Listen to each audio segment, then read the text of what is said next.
Boom. Okay, cool. Looks like we're live. Looks like it's working. Amazing. And I think I just got the email that lets me know that I'm live. Okay, so what do I want to do today? Basically, we almost want to review our code just a little and improve it just a bit. So let's go look at our code that we want to improve and why we want to improve it. Most of this code should be familiar to you, but the section that we want to look at is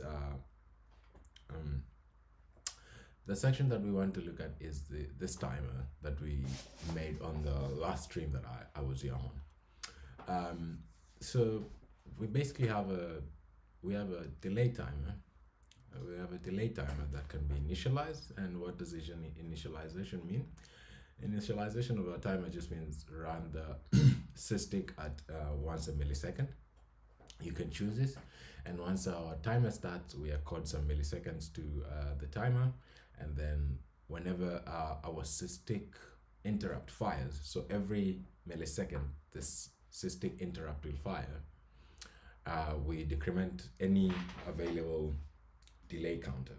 So we could have disparate delays across the application, and as we add those delays, whenever if I have a 5 millisecond delay here and a 20 millisecond delay here, whenever each millisecond passes, I'll decrement the 5 and I'll decrement the 20 and however many else more I have or I want.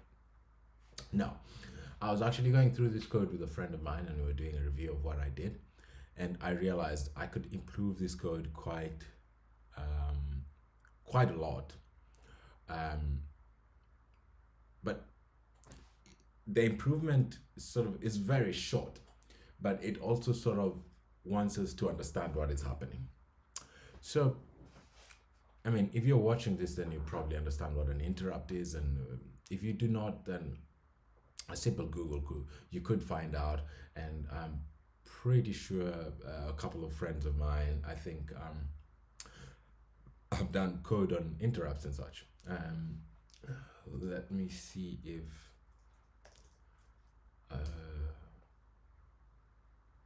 Umesh has done anything on this.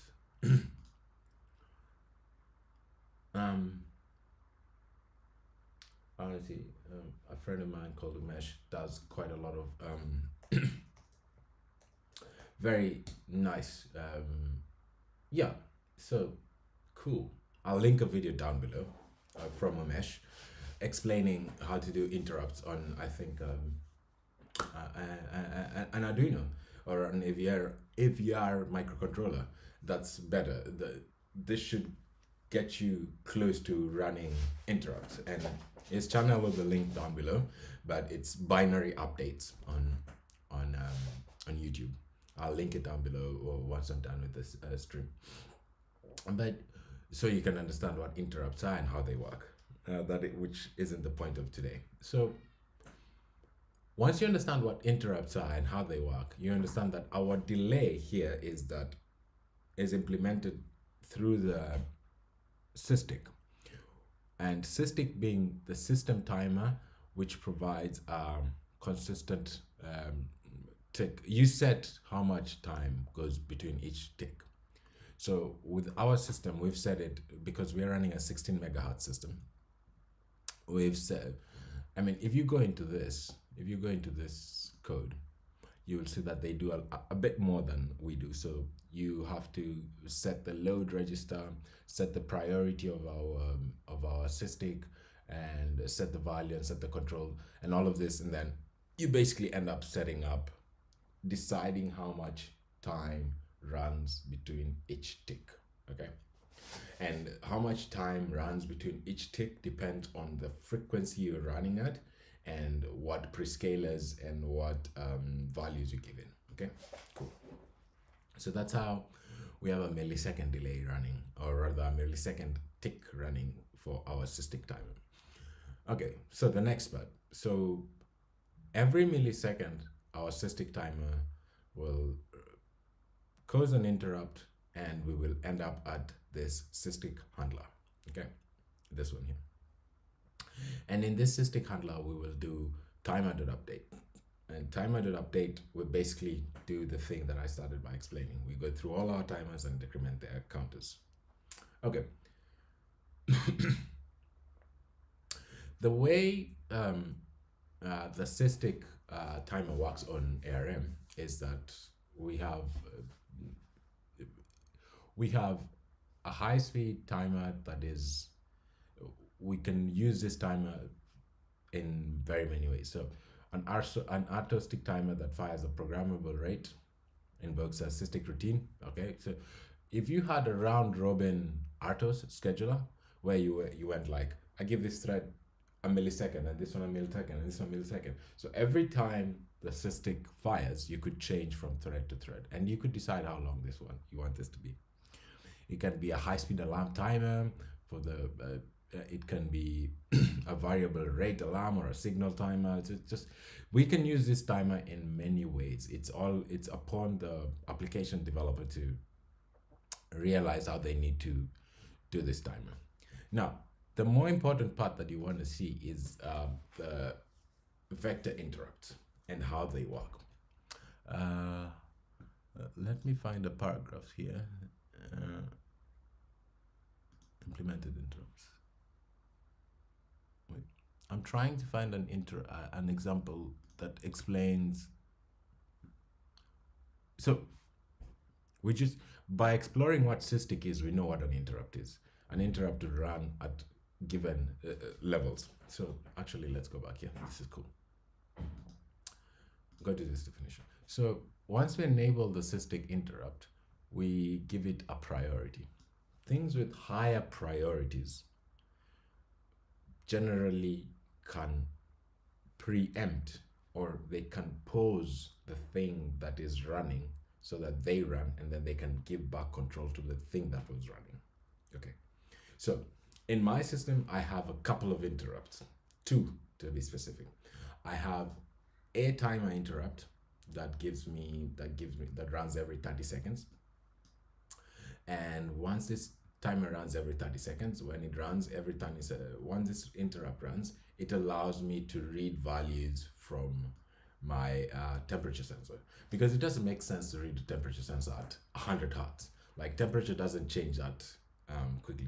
Temperature changes slowly, and ramp up and ramp down times for these sensors are much slower than the outright speed that our processor can go at.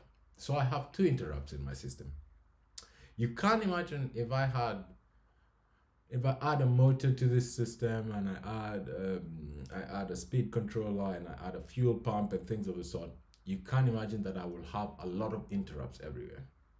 Now, before we even learn about like interrupt priorities, just having a lot of interrupts everywhere means at some point we will be running our interrupt, and it will be interrupted, or rather we will be running our interrupt service routine, and this interrupt service routine will be interrupted by something else. And if it does get interrupted by something else, the thing else runs, and then it comes back to us. Now, let's look at our delay timer. We have a very sensitive section here of our delay timer, which affects all the delays in our application, basically the timer update. The timer update is supposed to, ideally, in an ideal world, we want our timer updates to be atomic. So we want that our timer updates to run without being interrupted. Because if we interrupt this timer update and then it goes away and it comes back later, we could either corrupt the delay counters, or we could end up drifting, where if we let our SysTick interrupt be interrupted because it's doing something that needs to be atomic, we could end up in a place where we wait for longer or shorter than we wanted to. Now, in embedded, we have a concept called a critical section. A critical section is where you want code to run atomically.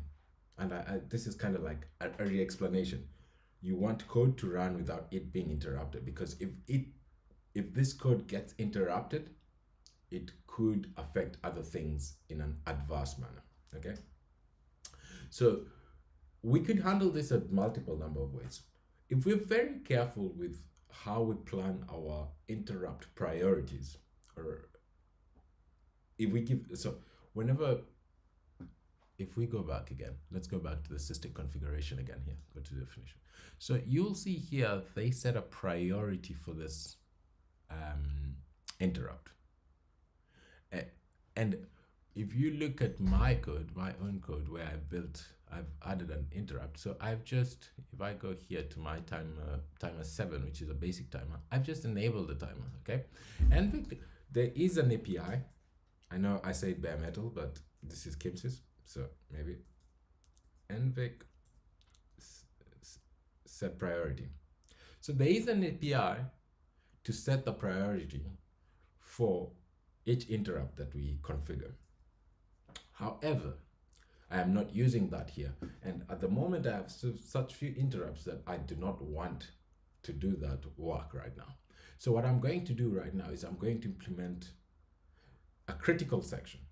Okay. So there's a way of doing, what I'm trying to explain is there is a way of doing what I'm doing without having to implement a critical section. And that would be by making your SysTick timer the most important timer.